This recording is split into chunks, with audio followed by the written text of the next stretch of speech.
എറണാകുളത്ത് കോതമംഗലത്ത് ആൺ സുഹൃത്തിനെ വിഷം നൽകി കൊലപ്പെടുത്തിയ കേസിൽ കൂടുതൽ പേരുടെ പങ്ക് സംശയിച്ച പോലീസ് 2 മാസത്തെ ആസൂത്രണത്തിനിടെ പ്രതി അദീനയ്ക്ക് മറ്റാരുടെയെങ്കിലും സഹായം ലഭിച്ചോ എന്ന് അന്വേഷിക്കും. CCTV തകരാറിലാക്കാൻ സഹായം ലഭിച്ചിട്ടുണ്ടോ എന്നും പരിശോധിക്കും. അദീനയെ കസ്റ്റഡിയിൽ വാങ്ങി ചോദ്യം ചെയ്യും. എസ് ശരൺ ഉണ്ട് കൂടുതൽ വിവരങ്ങളുമായി. ശരൺ, ഇക്കാര്യത്തിൽ ഇനി കൂടുതൽ തെളിവുകൾ പുറത്തു വരാനിരിക്കുന്നു. അതിലേറ്റവും പ്രധാനപ്പെട്ടത് അദീനയ്ക്ക് മറ്റാരുടെയെങ്കിലും സഹായം ലഭിച്ചിട്ടുണ്ടോ എന്നുള്ളതാണ്. ഗ്രീഷ്മയെ പോലെ അവിടെ കഷായത്തിലായിരുന്നെങ്കിൽ ഇവിടെ കളനാശിനിയാണ് കൊടുത്തത്. പക്ഷേ അതിന് ആരുടെയെങ്കിലുമൊക്കെ സഹായവും പ്രേരണയൊക്കെ ഉണ്ടോ എന്നതാണ് പോലീസ് ഇപ്പോൾ സംശയിക്കുന്നത്. എന്താണ് നമുക്ക് ലഭിച്ചിരിക്കുന്ന വിവരം? Good morning Sharan.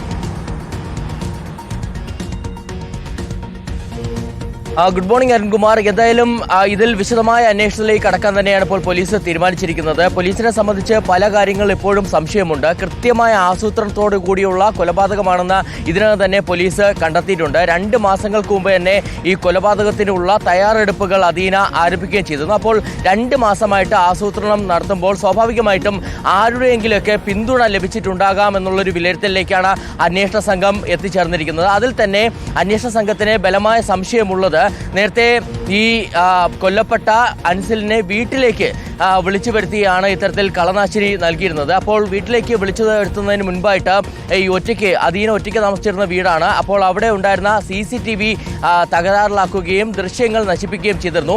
അങ്ങനെ CCTV ഒക്കെ തന്നെ അദീനയ്ക്ക് ഒറ്റയ്ക്ക് നശിപ്പിക്കാൻ കഴിയുമോ എന്നുള്ള സംശയമാണ് പോലീസിനുള്ളത്. അപ്പോൾ ഈ CCTV തകരാറിലാക്കാനായിട്ട് മറ്റാരുടെയെങ്കിലും ഒരു പിന്തുണ സഹായം ലഭിച്ചിട്ടുണ്ടാകാം എന്നുള്ളൊരു സംശയത്തിൽ കൂടിയാണ് പോലീസ് ഉള്ളത്. അതിൻ്റെ അടിസ്ഥാനത്തിൽ കൂടിയാണ് ഇപ്പോൾ ഈ കേസിൽ കൂടുതൽ പേർക്ക് പങ്കുണ്ടോ എന്നുള്ളത് സ്ഥിരീകരിക്കാനുള്ള അന്വേഷണത്തിലേക്ക് പോലീസ് കടന്നിരിക്കുന്നത്. കോതമംഗലം പോലീസ് നേരത്തെ തന്നെ അദീനയുടെ അറസ്റ്റ് രേഖപ്പെടുത്തി കോടതിയിൽ ഹാജരാക്കി റിമാൻഡിൽ ആവുകയും ചെയ്തിരുന്നതാണ്.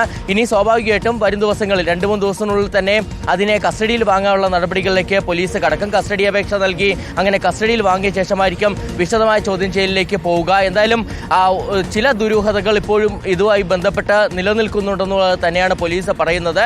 കൂടുതൽ ആളുകളുടെ പങ്ക് അത് ആരൊക്കെയാണ്, എങ്ങനെയൊക്കെയാണെന്നുള്ള കാര്യം അവരിൽ നിന്ന് തന്നെ, അതായത് ചോദ്യം ചെയ്യലിലൂടെ തന്നെ വ്യക്തത വരുത്താനുള്ള ശ്രമത്തിലാണ് ഇപ്പോൾ പോലീസ് ഉള്ളത്. ഓക്കെ, ശരണാണ് വിവരങ്ങൾ നൽകിയത്. പുറത്തു വരട്ടെ വസ്തുതകൾ. ആൺ സുഹൃത്തിനെ കളനാശിനി കൊടുത്ത് കൊലപ്പെടുത്തിയ കേസിലെ പ്രതിയാണ് അദീന. അദീനയ്ക്ക് മറ്റാരുടെയെങ്കിലുമൊക്കെ സഹായം ലഭിച്ചിട്ടുണ്ടോ? CCTV